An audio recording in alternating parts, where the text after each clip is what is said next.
সর্বপ্রথমে জানাই সুপ্রভাত। দেখো ব্লগটা শুরুই করছি রান্নাঘর থেকে। দেখো ভাত বসিয়ে দিয়েছি আর এদিকে পাস্তা হচ্ছে। তো পাস্তাটা হচ্ছে বাবানের টিফিন যাবে বলে, আর ভাতটা বাবান খেয়ে যাবে। আর আজকে সকালটা দেখো কেমন মেঘলা হয়ে আছে, রাত্রে বৃষ্টি হয়েছে দেখো।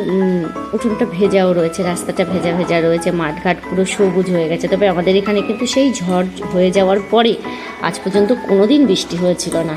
এদিক ওদিকে হয় শুনি, কিন্তু আমাদের এখানে হয়নি। রাত্রে যেই বৃষ্টি হয়েছে গাছপালাগুলো মনে হচ্ছে যেন সতেজ হয়ে উঠেছে, এতটাই সতেজ হয়ে গেছে, মানে সবুজ সবুজ মনে হচ্ছে এক রাত্রের বৃষ্টিতে। তাও যে এক রাত্রে পুরো বৃষ্টি হয়েছে তা না, অল্প একটু সময় বৃষ্টি হয়েছে। তো ভাবলাম আজকে ক্যামেরাটা অন বাইরের থেকে করি, সব গাছপালাগুলো কেমন সুন্দর দেখাচ্ছে তো তোমাদের সঙ্গে শেয়ার করি। তো দেখো আমাদের কিন্তু এই পাশটা পরিষ্কার করে দিচ্ছি, গাছটা কিন্তু অর্ধেকটা কেটে দিয়েছি, যে বর্ষাকাল আসছে নতুন কুশি ছাড়বে। আর বেশি জায়গাটা মানে ছড়িয়ে গেছে, এই পাশটা যখন কুশি বেরিয়ে যাবে, ফুল ধরা শুরু হয়ে যাবে, ওই পাশটা কাটবো, এইভাবেই কেটে দেবো। দেখো পাশের জমিটাতে কিন্তু আবার ভেন্ডি লাগিয়েছে, আর পাশে কলা গাছ আছে। আমাদের বাড়িটা তো একদম মাঠের শেষে, মানে রাস্তার শেষে, গলির মধ্যে, আর একদমই মাঠের মধ্যে কিন্তু। তো দেখো চলে এসেছি ঘরে। ভাবলাম ঘরের কাজগুলো আগে করে নিই, আজ পূর্ণিমা, ওই জন্য একটু তাড়াই রয়েছে। উঠেছি কিন্তু সেই 5টায়, উঠে কাজ গোছানো মানে শুরু করেছি। তো আগে বিছানাটা তুলে নিই, তারপরে অন্য কাজগুলো করবো, কারণ কাজটা আজকে একটু তাড়াহুড়োই করতে হবে। ব্রাহ্মণ আসবে বলেছে 10টায় আসা মানে একটু তাড়াহুড়ো কাজ করা, ওই জন্য একটু তাড়াতাড়ি কাজটা করছি। বাবানকে স্কুলে পাঠিয়ে দিয়েছি, স্কুলে পাঠিয়ে দিয়ে শুরু করেছি। ঘরগুলো পরিষ্কার করে আগে ঝাড় দিয়ে নেব, তারপরে যাব রান্নাঘরে, তারপরে রান্নাঘরটা পরিষ্কার করে এসে চলে আসবো মুছতে। বাকি চলে এসেছি রান্নাঘরে। আগে বাসন কোসন যা ছিল একটু মেজে নিই, কারণ বাবান খেয়ে গেছে, বাবাকে চাল করে দিয়েছি সেই বাসন কোসন, আর বাবানকে যে পাস্তাটা করে দিয়েছি সেই কড়াইটা রয়েছে। এক্সট্রা যে অনেক কিছু রয়েছে তা নেই। আর এই বাটি বুটি দুটো একটা যা রয়েছে, এটাই অল্প একটু।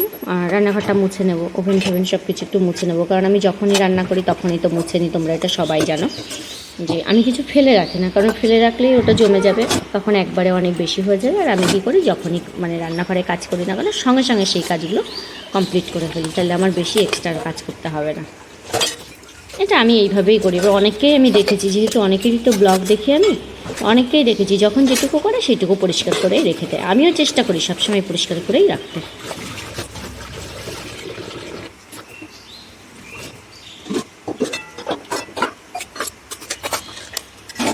দেখো গোছানো হয়ে গেছে, আমি চলে আসলাম এবার ঘর মুছবো বলে।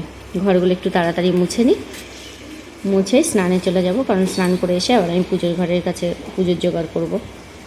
এই জন্যই তাড়াতাড়িটা থেকে যাই, কারণ 8:30টার মধ্যে আমাকে পুজোর ঘরে যেতেই হবে পুজোর জোগাড়টা করার জন্য, কারণ 1 ঘন্টা সময় লাগবেই গোছাতে।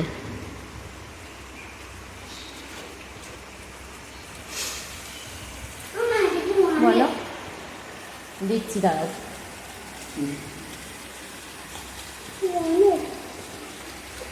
মনে হচ্ছে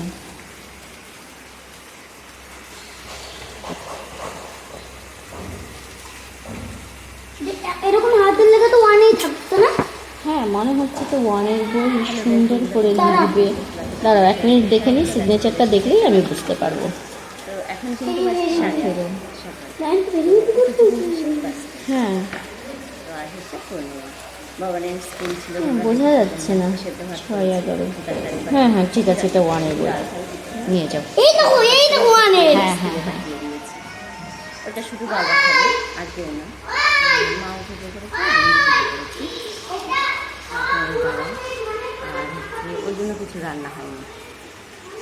আর তোমরা দেখেছি যে শিবাশিটা কাজকর্ম সব হয়ে গেছে, কমপ্লিট করে নিয়েছি। তার জন্য আমি পুরো ফ্রেশ হয়ে স্নান করে চলে এসেছি।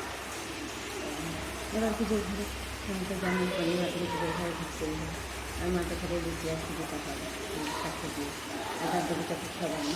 তো দেখো ছড়িয়ে ছিটিয়ে নিয়েছি,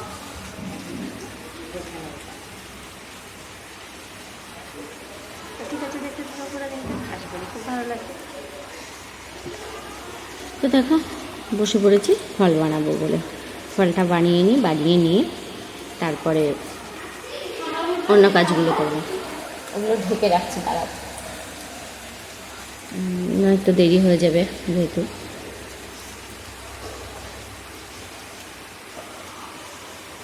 ফলটা বানিয়ে নিয়ে তারপরে অন্য কাজগুলো করব। দাঁড়াও আমি আসছি, কারণ যদি আমি এগুলো করে না নিই, ব্রাহ্মণ জেঠু চলে আসলে তখন জেঠুকেও বসে থাকতে হবে, কিছু করার নেই। ওই জন্য আমার কাজগুলো আমি তাড়াতাড়ি গুছিয়ে নিই, জেঠু আসার আগেই হয়ে যাবে, কারণ আমি ইচ্ছা আছে দুটো রিলস বানাবো। সেই ক্ষেত্রে আমি কাজগুলো গুছিয়ে নিয়েই রিলস বানাবো, যাতে জেঠু আসলে জেঠুকে বসে থাকতে না হয়। আর মা চলে গিয়েছে নিচের ঘরে লুচি বানাবে বলে, সুজিটা হয়ে গেছে, মা সুজিটা উপরে দিয়ে গেল, লুচিটা বাকি আছে, মা লুচিটা বানাচ্ছে। আর আলপনাটাও আমি দিয়ে নিয়েছি, তোমাদের সঙ্গে আজকে আমি আলপনা দেওয়াটা শেয়ার করতে পারিনি। তো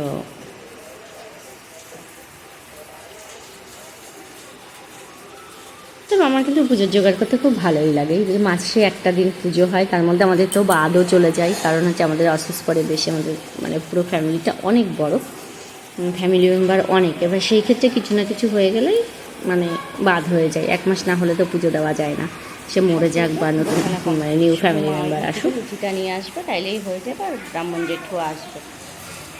হ্যাঁ, কোন গাছ? হ্যাঁ, অনেক দিনের।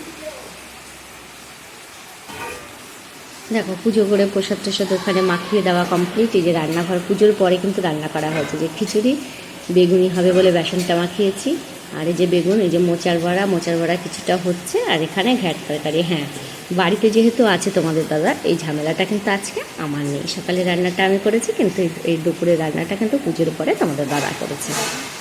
এখন কিন্তু প্রায় রাত্রি 5:30 বাজে, খাওয়া দাওয়া হয়ে গেছে, চলে এসেছি বাইরে। ঘরে বিছানাপত্র সব গোছানো কমপ্লিট। একটু ভাবলাম বাইরে থেকে একটু হাওয়া খেয়ে আসি, তারপরে ঘরে গিয়ে শোবো, কারণ ঘরে তো যতই ফ্যান চালাই না কেন গরম। তো ঠিক আছে, পুরো ভিডিওটা কেমন লাগলো বলো, আর ফেসবুক থেকে দেখলে একটু ফলো করো, লাইক করো, কমেন্টস করো, আর ইউটিউব থেকে দেখলেও একটু সাবস্ক্রাইব করো, লাইক করো, কমেন্টস করো। তো ঠিক আছে, দেখা হবে একটা পরের ভিডিওতে। Good night.